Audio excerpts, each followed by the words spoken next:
Bismillahirrahmanirrahim.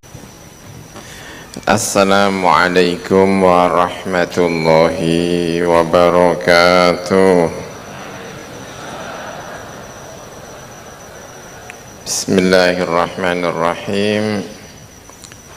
Innal hamdalillah nahmaduhu wa nasta'inuhu wa nastaghfiruh wa na'udzu billahi min syururi anfusina wa min sayyiati a'malina. May yahdihillahu fala mudilla lahu wa man yudlilhu fala hadiya lahu. Wa asyhadu an la ilaha illallah wahdahu la syarika lahu wa asyhadu anna sayyidana Muhammadan abduhu wa rasuluh sallallahu alaihi wa ala alihi wa ashabihi. Rabbi shrah li sadri wa yassir li amri wahlul 'uqdatam min lisani yafqahu qawli. Amin. Amma ba'du. Dumateng ngersanipun para alim ulama, para kiai yang saya hormati, para alim ulama, alhamdulillah luar biasa ini ya, Masya Allah. Para ibu nyai yang saya hormati, semuanya yang ikut khidmah menjadi pengasuh, guru, para kiai, alhamdulillah. Para jamaah semuanya, masyarakat semuanya yang saya hormati, ya alhamdulillah, insyaallah ini luar biasa. Alhamdulillah hari ini bisa hadir. Alhamdulillah, terima kasih sekali ini. Senang karena ya hidup di tengah pondok pesantren, tahu tentang tradisi kiai, ikut merasakan dibesarkan oleh para alim ulama. Mereka para ulama sudah berkhidmah dengan sungguh-sungguh mendidik para santri-santri, meneruskan perjuangan para nabi ya, meneruskan perjuangan Kanjeng Nabi Muhammad sallallahu alaihi wasallam.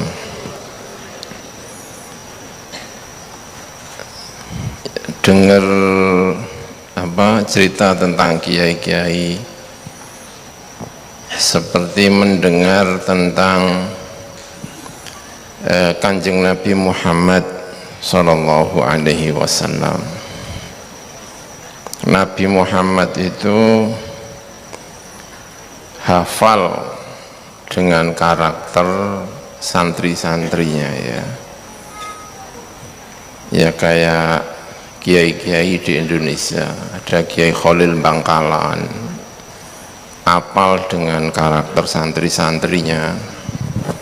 Mbah Hasyim Asy'ari juga hafal dengan karakter santri-santrinya.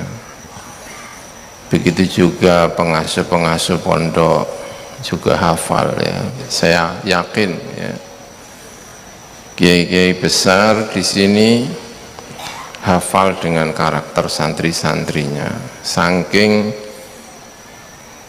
bermuasyarah ya, saking menjiwai santri-santrinya. Hadis yang terkenal yang sering kita dengar tentang apalnya Kanjeng Nabi terhadap karakter santri-santrinya itu diantaranya ketika Kanjeng Nabi itu memuji santri-santrinya. Itu Kanjeng Nabi ngendikane, arhamu ummati bi ummati Abu Bakrin. Kalau Abu Bakar itu orang paling welas asih terhadap umat. Abu Bakar. Abu Bakar itu kata Kanjeng Nabi ya, menyifati santri-santrinya. Lalu Kanjeng Nabi mengatakan asyadduhum fiddini Umar wa asyadduhum hayaan Utsman wa aqdahum Ali, dan menyebutkan sederet santri-santrinya. Itu saya bayangkan Kanjeng Nabi itu kayak sering ketemu dengan santrinya ya, sehari-hari itu ketemu dengan santri-santrinya sehingga hafal, tidak pernah kemana-mana, pergi dengan ini ya, membersamai santri-santri ya. Kanjeng Nabi itu apal sampai bisa menyifati santri-santrinya, menyebut di antara santri saya yang paling rahmat dengan umat itu Abu Bakar. Makanya Abu Bakar itu hadir di tengah fitnah. Abu Bakar itu hadir di tengah fitnah. Fitnah terbesar umat Islam itu ketika Kanjeng Nabi wafat. Nah, ketika Kanjeng Nabi wafat, fitnah besar, banyak umat Islam pada waktu itu kembali menjadi kafir. Sejumlah diantaranya itu ngaku-ngaku jadi nabi, dan itu butuh karakter seperti Sayyidina Abu Bakar. Karakter Abu Bakar itu bisa dibayangkan seperti ini. Ketika Kanjeng Nabi wafat, Umar itu pegang pedang sambil nggak percaya kalau Kanjeng Nabi itu wafat. Mangkola inna Muhammadan qad mata. Siapa yang berani ngomong Kanjeng Nabi Muhammad itu wafat, saya tebas. Itu Umar. Sekelas Umar itu ditinggal Kanjeng Nabi itu ya bingung ya. Tapi begitu ketemu dengan Abu Bakar, dibacakan ayat afa immata au qutilal qalabatum ala aqabikum, itu langsung diam. Itu kalau yang baca itu enggak ro'is suriyah. Kalau yang baca itu kok ketua tanfidiyah, itu ditebas. Tapi karena yang baca itu ro'is suriyah, itu terus diam. Jadi kalau nyari ro'is suriyah itu karakternya itu kalau membaca Quran semua diam, nah itu dia ro'is suriyah gitu ya.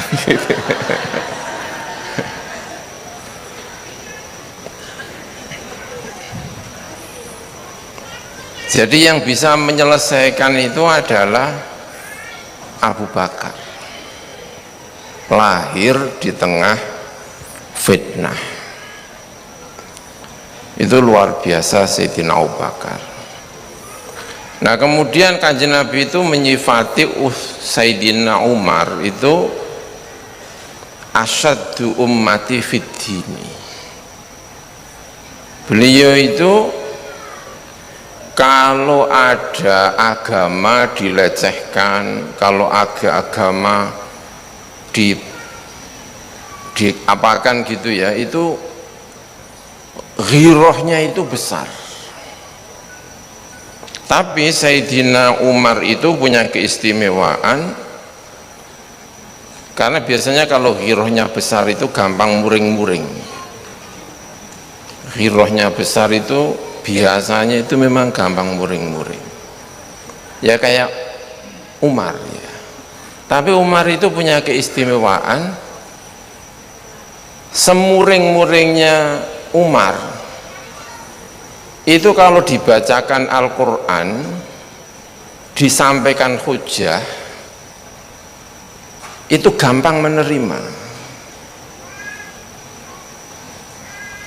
Misalnya ya, itu karakternya Sayyidina Umar.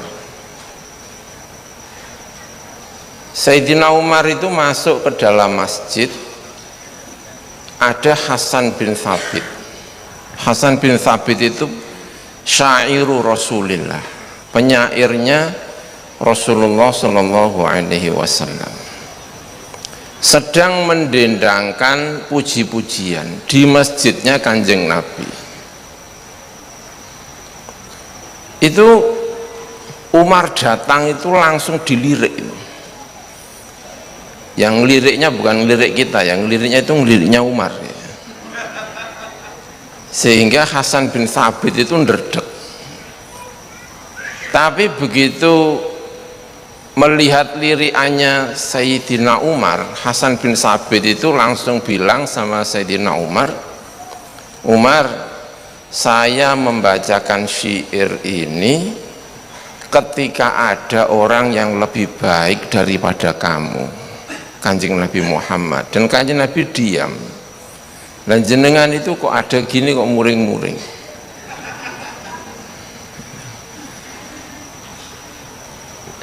Hebatnya Umar itu, di tengah muring-muring itu bisa selesai. Karena banyak itu, kalau sudah muring-muring itu, kalau ada yang dalili itu tambah muring-muring itu ada. Kalau Umar itu karakternya enggak begitu. Itu Umar. Dan kita membutuhkan orang-orang seperti Sayyidina Umar, asyadduhum fiddin. Lalu ketika menyebut Sayyidina Utsman, Kanjeng Nabi mengatakan asyadduhum hayaan, asyadduhum hayaan. Lalu ketika menyebut Sayyidina Ali, Kanjeng Nabi menyebut aqdo ummati, orang yang paling pintar menjadi qadhi itu Sayyidina Ali.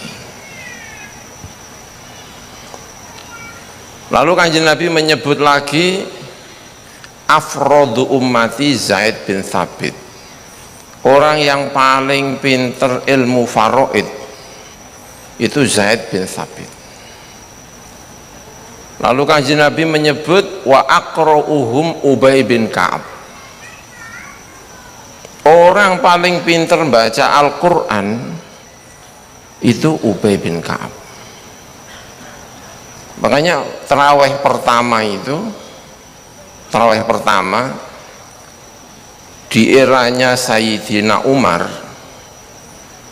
karena dulu tarawih itu orang sendiri-sendiri. Di masjidnya Kanjeng Nabi itu, menurut yang saya baca itu, kalau Ramadan ada imam A, ada imam B, ada imam C di satu masjid. Lalu di eranya Sayyidina Umar, Umar itu melihat ini satu masjid kok imamnya banyak, coba kalau dikumpulkan jadi satu itu kayaknya baik. Lalu Sayyidina Umar mengumpulkan semuanya.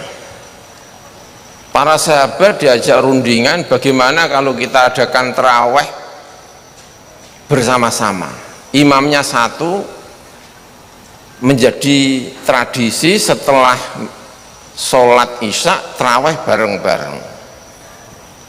Lalu disepakati, makanya kata Sayyidina Umar, ni'matil bid'atu hadhihi, bid'ah paling bagus ini, ada tarawih. Sampai Wahabi yang biasanya nggak senang bid'ah itu kalau ini senang bid'ah ini,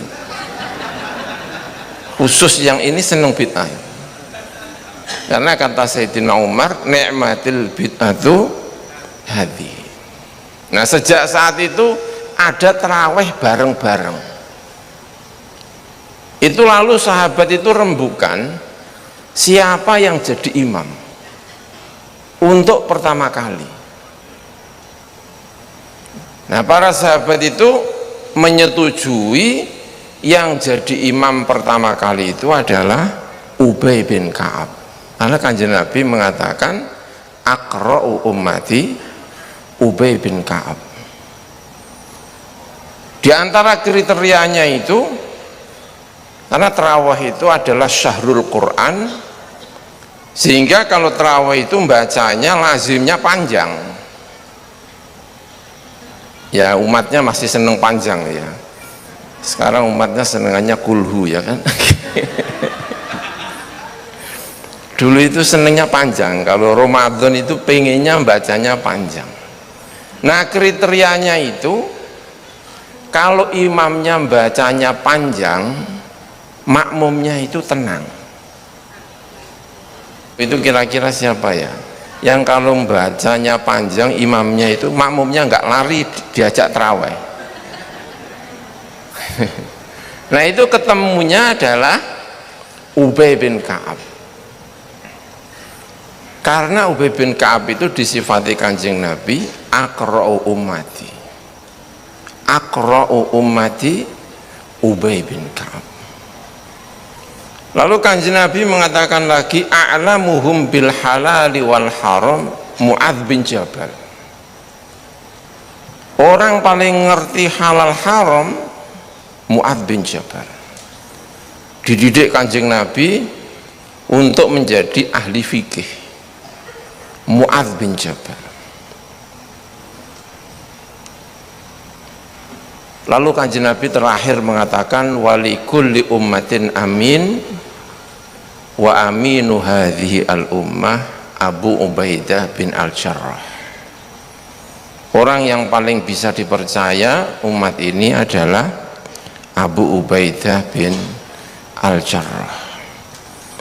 Nah, yang kita bayangkan itu adalah Kanjeng Nabi itu apal terhadap karakter santri-santrinya. Itu hampir bisa kita pastikan, atau mungkin tidak hampir ya, bisa kita pastikan itu Kanjeng Nabi pasti mendidik santri-santrinya, kenal secara personal, mengerti dengan baik, sehingga Kanjeng Nabi itu tahu karakter santri-santrinya. Itu kalau tidak seorang pendidik yang top, rasanya itu nggak mungkin.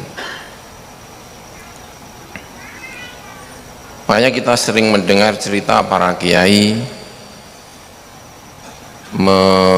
mengarahkan santri-santrinya, kamu nanti tinggal di sini, kamu nanti ke sini, kamu nanti jadi ini. Itu diantaranya adalah karena kiai-kiai itu apal terhadap karakter santri-santrinya. Mbah saya itu ngajinya di Mbah Hasyim Asy'ari. Mbah saya namanya Kiai Haji Ahmad, itu dulu ngajinya di Mbah Hasyim. Ya, ngajinya di Mbah Hasyim. Mbah Hasyim saat itu menjadi Rois Am Suriah, Rois Am pengurus besar Nahdlatul Ulama. Nah, mbah saya ngajinya kepada beliau. Beliau mendapatkan arahan-arahan diantaranya dari beliau. Mbah saya yang lain ngajinya di Mbah Fakih Mas Kumambang. Mbah Fakih Mas Kumambang itu wakil Rois Am Nahdlatul Ulama, tinggalnya di Mas Kumambang Gresik. Dulu Rois Amnya itu Mbah Hasyim, wakil Rois Amnya itu Mbah Kiai Fakih Mas Kumambang ya. Dan itu mendapatkan pengalaman-pengalaman. Jadi mbah saya yang satu itu santrinya Mbah Hasyim, mbah saya yang satunya lagi itu santrinya Mbah Fakih Mas Kumambang. Dan Mbah Fakih dengan Mbah Hashim itu dulu pernah khilaf masalah kentongan. Mbah Hashim itu nggak seneng kentongan, wakil Rois Amnya itu seneng kentongan. Makanya di Pondok Tebuireng nggak ada kentongannya, tapi kalau di Mas Kumambang itu ada kentongannya. Tahu kentongan nggak? Kentongan itu kalau mau azan tong-tong namanya kentongan ya. Ya Allah. Itu Mbah Fakih dengan Mbah Hashim Asy'ari. Mbah saya yang satu mendapatkan pengalaman dari Mbah Fakih Mas Kumambang, yang satu mendapatkan pengalaman dari Mbah Hashim Asy'ari dengan karakter yang berbeda-beda, tetapi kedua-duanya ini kemudian pulang ke Sarang, lalu menjadi kiai di Sarang, lalu menjadi anggota Nahdlatul Ulama. Yang satu mengikuti diajak oleh Mbah Fakih Mas Kumambang, yang satu diajak oleh Mbah Hashim Asy'ari ya. Nah, bapak-bapak, ibu-ibu yang saya hormati, dan itu yang kita rasakan misalnya Al-Imam Asy-Syafi'i. Imam Syafi'i itu tinggal di Mesir itu selama 3 tahun. Di Mesir itu ada namanya Imam Laits bin Sa'ad. Ulama paling terkenal di Mesir itu namanya Imam Laits bin Sa'ad. Ulama paling terkenal. Orang paling kaya di Mesir itu Laits bin Sa'ad, tapi sekaligus ulama besar. Laits. Makanya orang Imam Laits itu terkenal. Terkenalnya diantaranya satu alim, yang kedua itu dermawan. Sampai beliau itu mengatakan, dikutip itu, sekaya saya ini itu tidak pernah wajib zakat. Jadi orang kaya kok tidak pernah wajib apa? Zakat. Kenapa saya kok tidak wajib zakat? Karena begitu haul itu datang, uangnya sudah habis.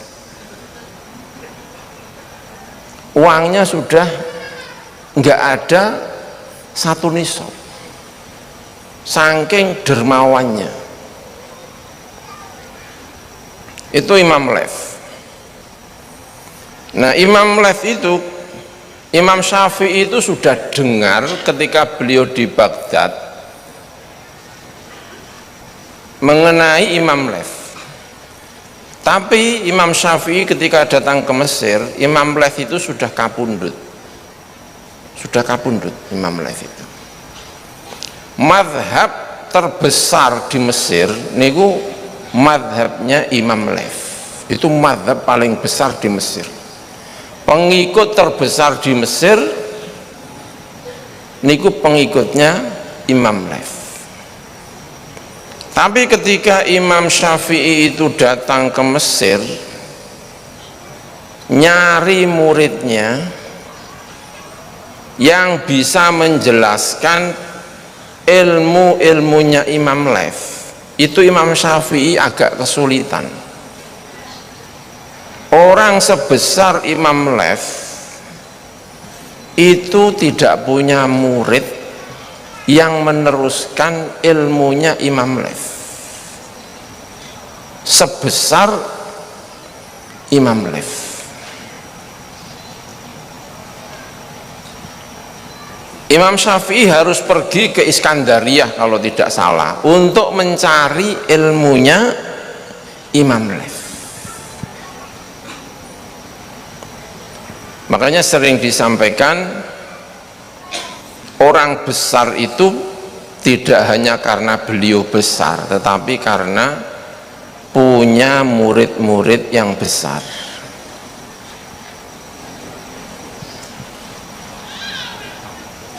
Jadi Imam Syafi'i itu ketika datang ke Mesir itu Imam Laits sudah kapundhut, dan beliau kesulitan mencari ilmunya Imam Laits dengan segala kebesarannya. Karena itulah Imam Syafi'i ketika datang ke Mesir itu tidak kepingin punya nasib yang sama. Karena itu beliau mendidik santri-santrinya dengan sangat keras, dengan sangat gigih. Imam Syafi'i di Mesir itu hanya 3 tahun, tapi 3 tahun itu bisa menulis kitab Al-Um sebesar itu.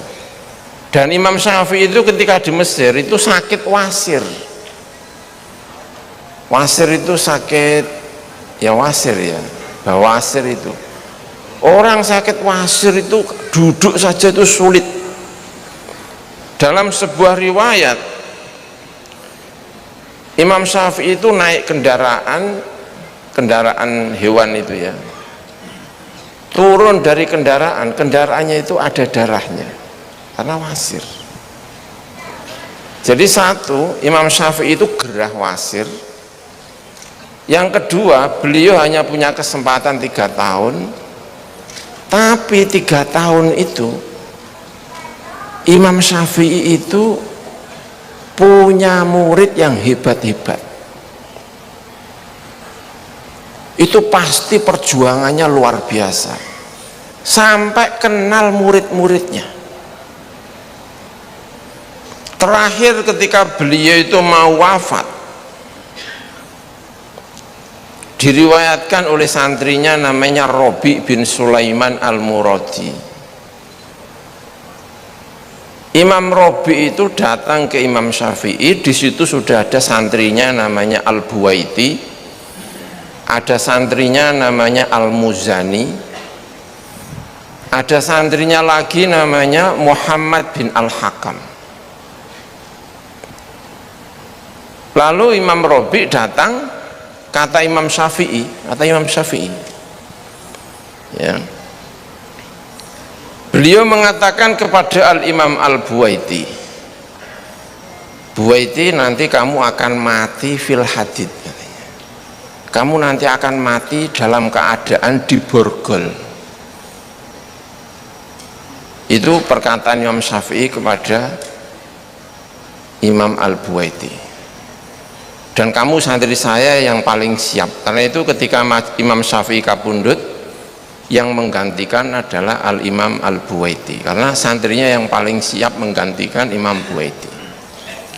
Lalu kata Imam Syafi'i lagi kepada Al-Muzani, kamu akan hidup cukup panjang, kamu akan mengalami perubahan-perubahan secara sosial, dan nanti yang bisa mengembangkan ilmu saya itu kamu. Orang paling pinter kias itu kamu. Itu kata Imam Syafi'i kepada Imam Al-Muzani. Lalu kata Imam Syafi'i kepada Imam Robi bin Sulaiman, kamu itu bagian meriwayatkan ilmu saya. Karena Imam Robi itu menurut Imam As-Subki, Imam Subki punya kitab namanya Tobaqatus Syafi'iyah, itu mengatakan Imam Robi itu santrinya Imam Syafi'i yang dedel, diajari 40 kali itu enggak paham-paham. Itu Imam Robi menurut As-Subki dalam kitab Tobaqatus Syafi'iyah. Jadi diajarin 40 kali itu enggak paham-paham. Lalu Imam Robi itu diajari oleh Imam Syafi'i secara privat. Kata Imam Syafi'i kepada Imam Robi, kalau saya mampu inistata'tu an ut'imaka ilman la'at amtuka. Kalau bahasa Jawanya itu, nek aku iso ndulang itu apa ya, nyuapin. Kalau saya bisa nyuapin kamu ilmu, saya suapin. Kenapa kok disuapin? Karena kalau makan sendiri nggak bisa, saking apa itu ya, saking dedel. Kan ada santri yang agak gimana gitu ya, diulang itu nggak paham gitu ya. Imam Rabi itu menurut Tabaqatus Syafi'iyah itu seperti itu. Tapi Imam Syafi'i itu tahu karakternya Rabi, sehingga menurut Imam Syafi'i kamu bagian ngeriwayatkan. Nah, Imam Syafi'i bilang ke Imam Muzani, kamu itu murid saya yang paling cerdas, nanti yang bisa mengembangkan ilmu saya itu kamu, Muzani. Jadi Imam Syafi'i itu punya santri yang dedel, tapi kalau suruh ngapalkan itu persis. Tapi juga punya murid yang cerdas namanya Muzani, sehingga ulama itu sepakat kalau ada perbedaan dalam meriwayatkan antara Rabi dengan Muzani, yang dimenangkan Rabi. Kenapa? Karena orang kalau nggak cerdas amat itu biasanya nggak nambahin. Tapi kalau santri cerdas itu kalau cerita tentang kiainya itu biasanya agak ditambah-tambahi. Apalagi kalau santrinya sudah mulai seneng nyekel mic, itu kalau riwayat tentang kiainya lebih baik riwayatnya yang tukang pijet. Sehingga ulama itu sepakat kalau ada orang, Imam Rabi mengatakan Syafi'i mengatakan A, Muzani mengatakan Syafi'i mengatakan B, itu yang dimenangkan adalah Rabi. Kenapa? Karena Rabi itu nggak bisa nambah-nambahin, nggak bisa nambah-nambahin. Nah, jadi Imam Syafi'i itu punya santri muadzin, tukang pijet, itu Rabi namanya. Diajarin nggak paham-paham, Imam Syafi'i kenal karakternya Rabi, disuruh menghafalkan. Sehingga setelah kematian Imam Syafi'i, dari berbagai daerah itu datang ke Mesir kalau kepingin tahu ilmunya Imam Syafi'i, itu datangnya ke Rabi, bukan pada Muzani. Tapi nanti setelah banyak pertanyaan, kalau sudah ada bahsul masail, itu yang jadi musahihnya adalah Muzani.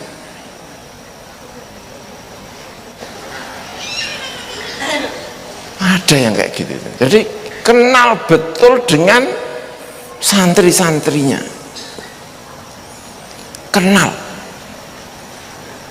Dan benar, Imam Buaiti itu kapundutnya di mana? Di penjara. Karena ketika di eranya Buaiti ada mihnah khalqil Quran. Karena dulu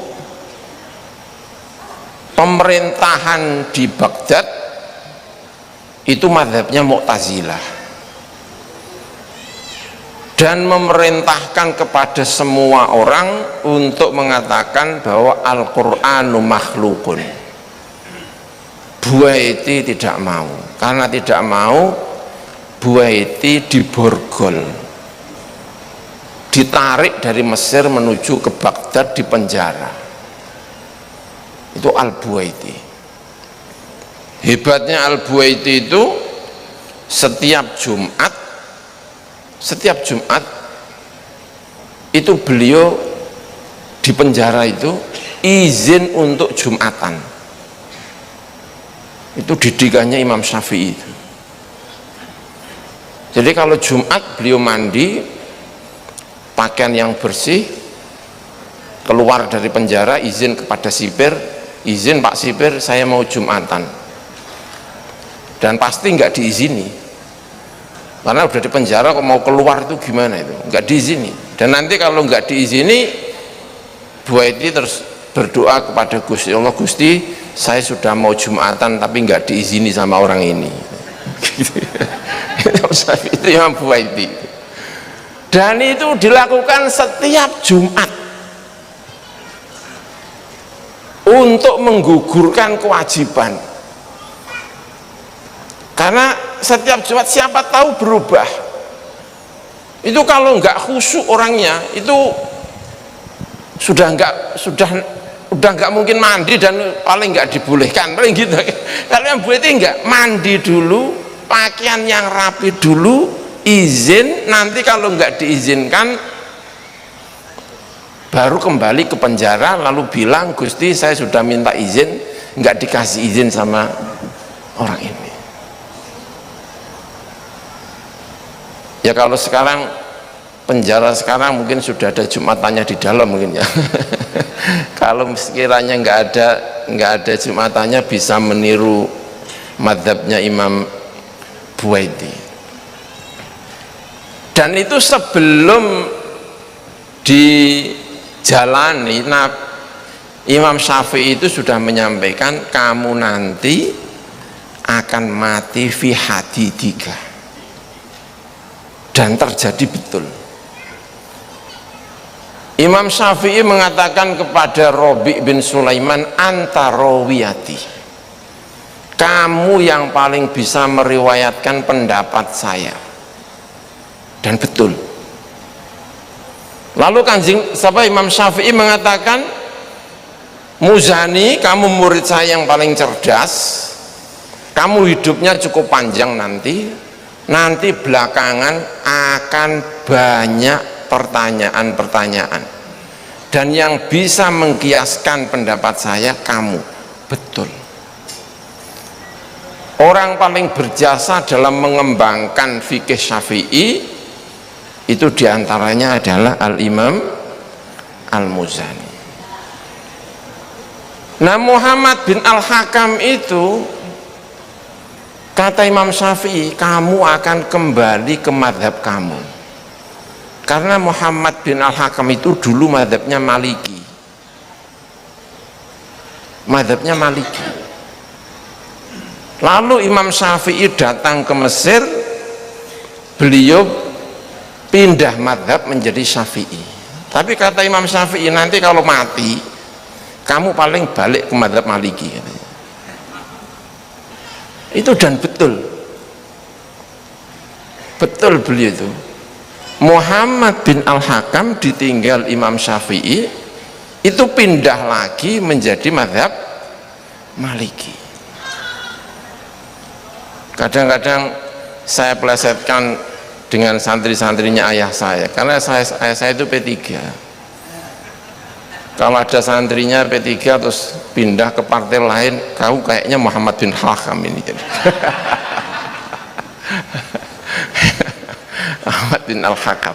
Karena Imam Syafi'i itu bilang, kamu akan kembali ke mazhab kamu yang lama. Dan itu betul. Kenapa Imam Syafi'i kok bisa menyatakan seperti ini betul? Ya, kalau dalam buku-buku sering disebut itu firasat. Firasat yang luar biasa dari Imam Syafi'i. Tapi sebetulnya juga bisa dimaknai karena Imam Syafi'i itu hafal terhadap karakter santri-santrinya, saking mengetahuinya, saking mendidik dengan sungguh-sungguh. Imam Syafi'i itu 3 tahun tidak kepingin ilmunya itu tidak ada yang meneruskan seperti nasibnya Imam Lath. Karena Imam Lath itu madhabnya di Mesir terus hilang. Sekarang sudah nggak ada lagi orang yang bermadhab Al-Laythi, nggak ada. Imam Syafi'i datang ke Mesir, orang paling besar di Mesir itu adalah Imam Lath, tapi madhabnya punah karena tidak ada yang meneruskan.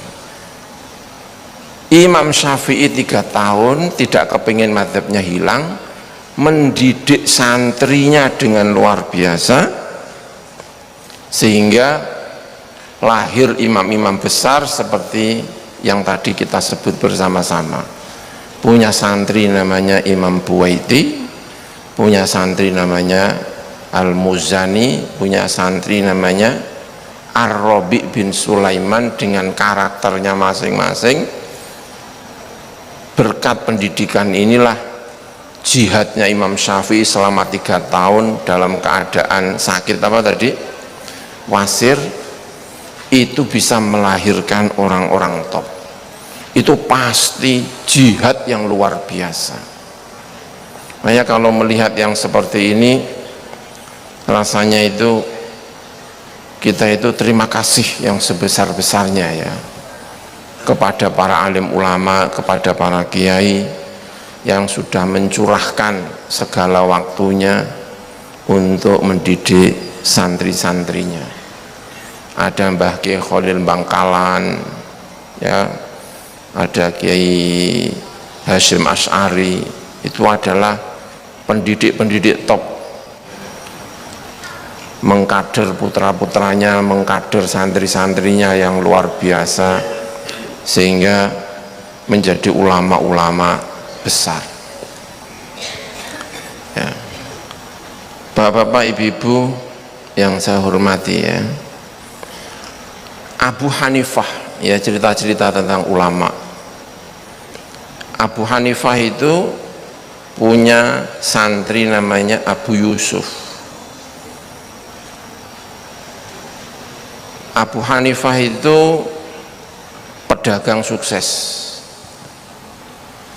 Pedagang sukses. Ayahnya pedagang, mbahnya pedagang. Mbahnya itu mu'alaf. Jadi Imam Abu Hanifah itu generasi ketiga sebagai muslim. Mbahnya masuk Islam, punya anak namanya Thabit.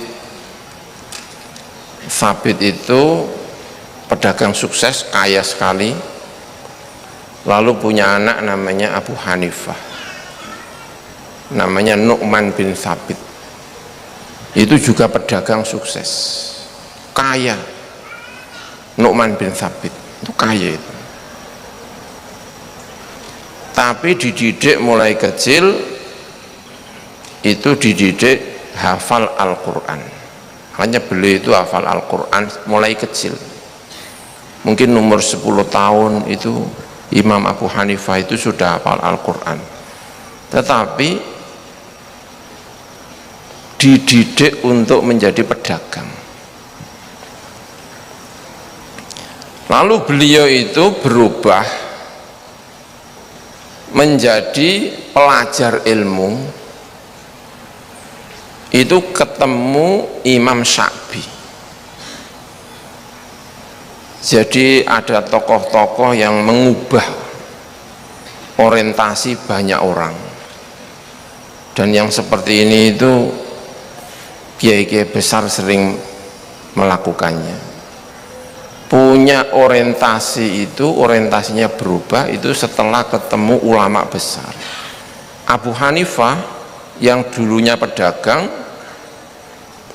itu orientasinya lalu berubah setelah ketemu dengan Imam Sya'bi. Imam Sya'bi itu ketemu dengan Abu Hanifah remaja, Abu Hanifah remaja. Melihat Abu Hanifah itu orangnya cerdas, cerdas sekali, ya, cerdas sekali. Lalu Imam Sya'bi itu tanya kepada Abu Hanifah remaja, kamu ngapain saja? Kamu kalau ngaji kemana? Orang yang paling sering kamu kunjungi siapa? Jawabannya Abu Hanifah, yang paling saya sering kunjungi itu pasar. Kenapa? Pedagang. Jadi waktu terbanyak yang dia gunakan itu untuk apa? Ke pasar, ilasuk. Lalu kata Imam Sya'bi, saya kok kasihan sama kamu. Kenapa? Otak yang secerdas ini kok hanya digunakan untuk pergi ke pasar. Lalu diarahkan untuk mencari ilmu. Nah, berkat beliau, lalu Abu Hanifah itu berubah orientasi, lalu menjadi santri, lalu menjadi imam besar setelah ketemu dengan Al-Imam Asy-Sya'bi. Jadi salah satu yang menjadikan orientasi kita itu berubah, diantaranya kalau ketemu orang-orang besar. Ummu Salamah, istrinya Kanjeng Nabi.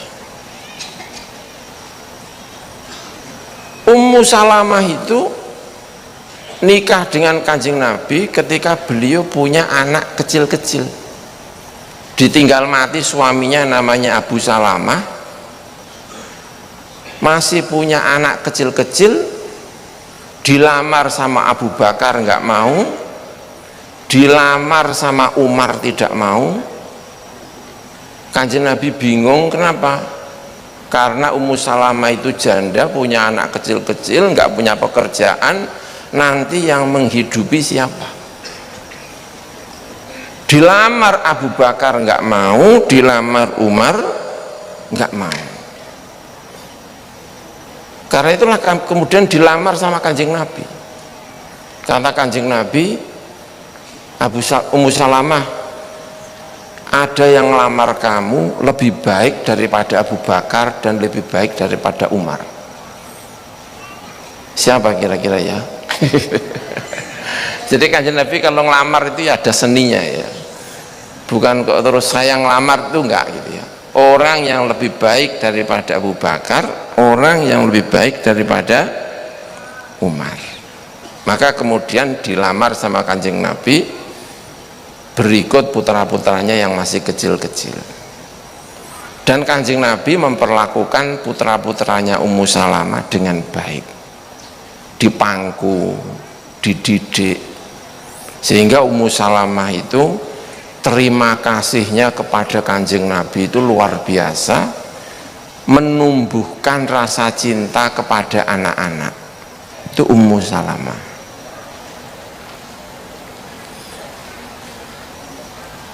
Jadi tumbuhnya rasa kasih sayang kepada anak-anak itu diantaranya Ummu Salamah itu karena merasa anaknya disayangi oleh Kanjeng Nabi Muhammad Sallallahu Alaihi Wasallam. Makanya beliau itu punya pembantu,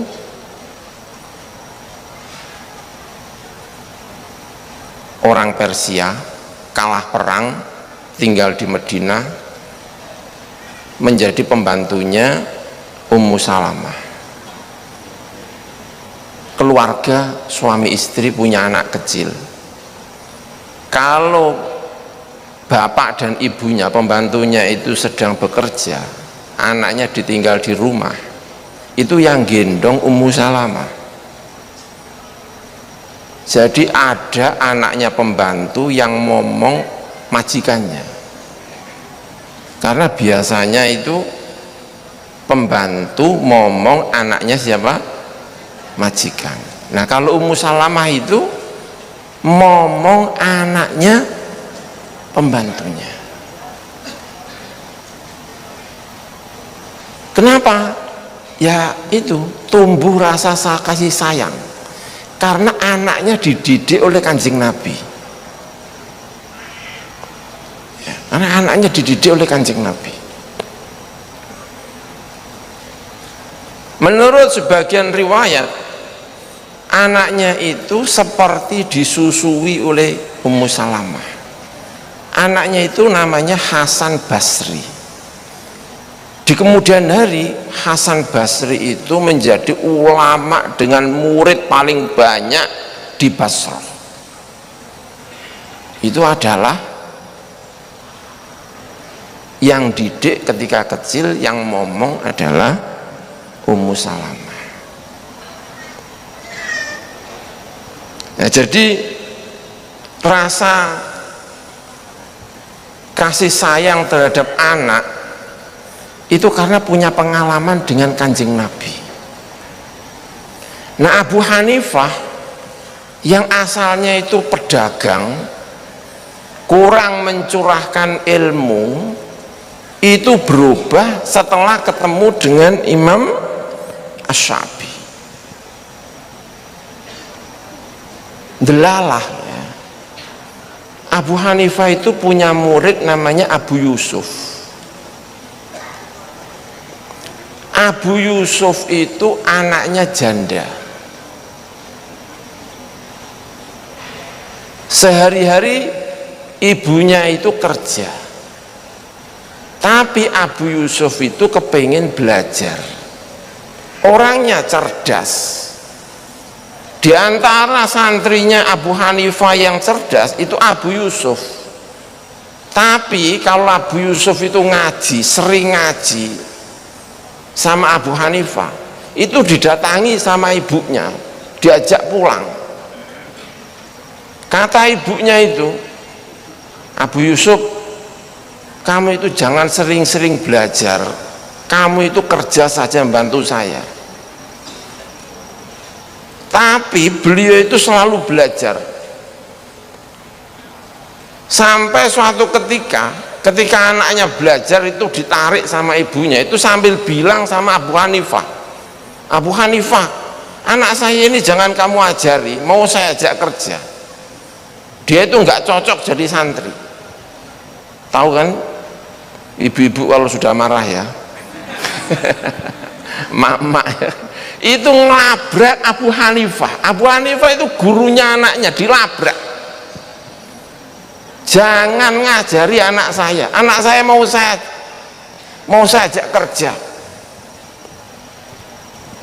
Ya Allah, ada ibu-ibu ngelabrak siapa? Abu Hanifah.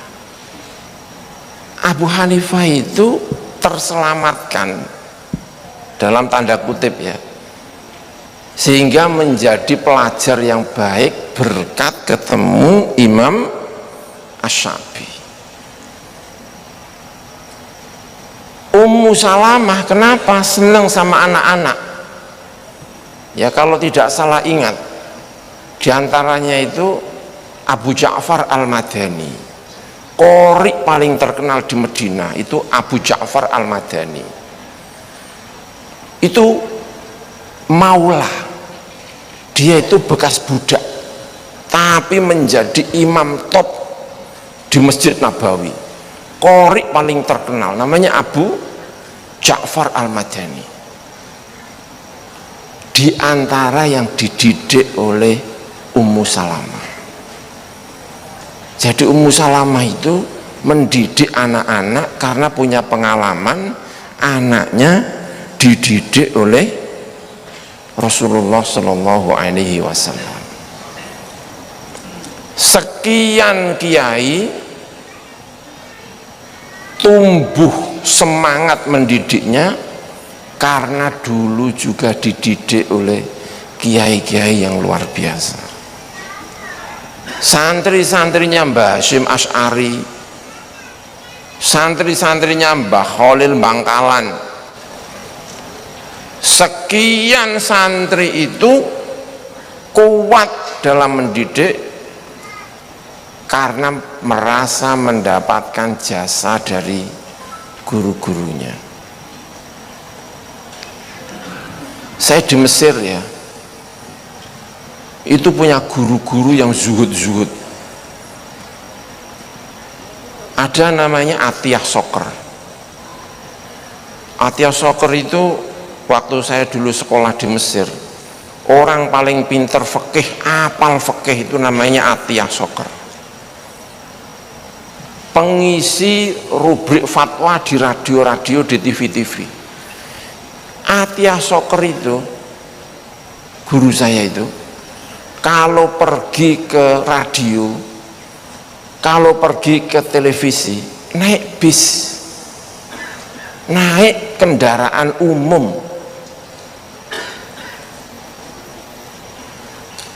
Itu guru-guru yang luar biasa ya. Nah, yang seperti ini tuh sangat-sangat menginspirasi. siapa, Ummu Salamah terinspirasi oleh Kanjeng Nabi melahirkan anak-anak yang kemudian dididik menjadi orang top. Sekian santri kuat di dalam mendidik karena terinspirasi oleh guru-gurunya ketika di pesantren yang luar biasa. Yang luar biasa itu, yang seperti ini itu pengalaman yang luar biasa ya. Nah, Al-Imam Abu Hanifah itu terima kasih yang luar biasa kepada Imam Asy-Sya'bi, karena berkat Imam Sya'bi beliau berubah orientasi.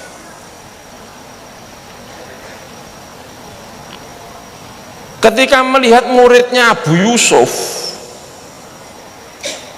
orang yang punya keinginan belajar tinggi tetapi tidak mendapatkan restu dari ibunya, bahkan ibunya ngelabrak Abu Hanifah.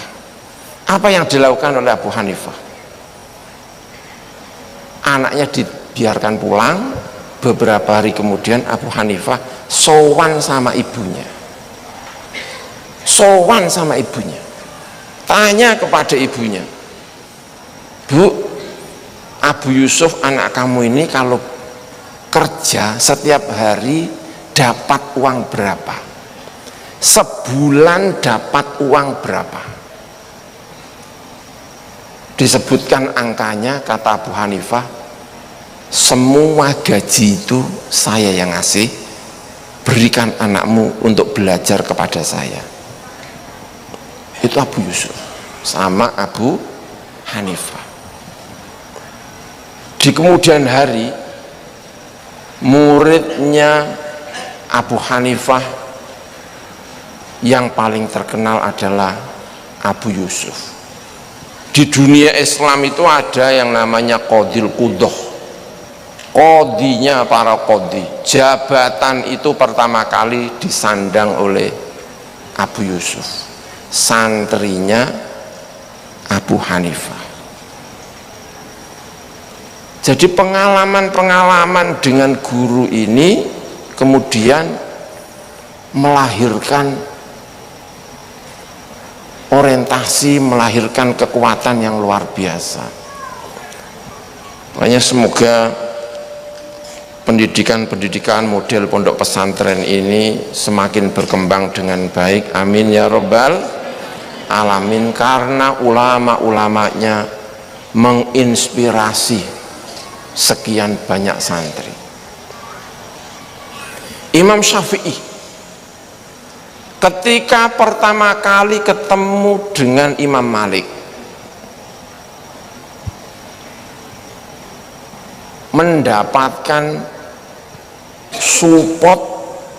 suplai pengalaman yang luar biasa. Begitu ketemu dengan Imam Syafi'i, Al-Imam Malik, Imam Malik mengatakan kepada Imam Syafi'i sesuatu yang tidak mungkin dilupakannya. Inni ara annallaha qad alqa fi qalbika nura fala tudfi'hu bil maksiyah. Kata Imam Malik kepada Imam Syafi'i, saya melihat di hatimu itu ada cahaya yang dititipkan sama Gusti Allah. Jangan bunuh, jangan matikan itu dengan maksiat. Imam Malik mengatakan, saya melihat masa depan kamu itu cerah sekali. Itu kalimat ini seperti kalimat sihri, kalau orang Mesir bilang itu ya. Kalimat yang menyihir Imam Syafi'i sehingga punya orientasi belajar yang luar biasa. Kamu punya masa depan yang cerah. Nah, ini guru-guru di pesantren melakukan hal-hal yang semacam ini. Banyak sekali santri-santri begitu mondok, ketemu dengan para alim ulama, ketemu kiai, lalu mendapatkan kalimat-kalimat yang luar biasa, berubah semangatnya menjadi luar biasa.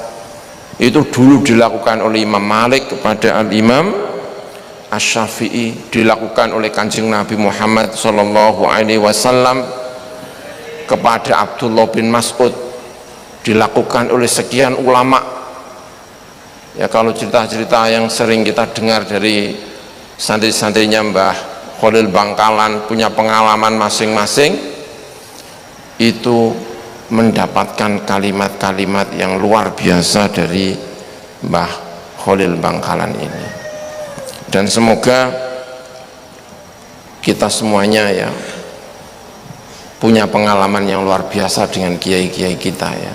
Amin ya rabbal alamin. Saya sendiri kalau ditanya gitu ya, selama sekian lama belajar di Mesir, kalau ditanya misalnya ya, yang ingin diceritakan apa gitu ya, tentu yang ingin saya ceritakan adalah pengalaman ketemu dengan kiai-kiai yang luar biasa, berkunjung ke pesantren-pesantren, pengalaman-pengalaman ketemu dengan kiai-kiai ini juga mendapatkan tempat supaya kuat dalam menjalankan tugas-tugas ini. Jadi Bapak-bapak, Ibu-ibu yang saya hormati, saya kira itu ya yang bisa saya sampaikan. Demikian yang bisa saya sampaikan. Mohon maaf atas segala kekurangan. Terima kasih ala husni istima'ikum. Wallahul muwaffiq ila aqwamit thoriq. Wassalamualaikum warahmatullahi wabarakatuh.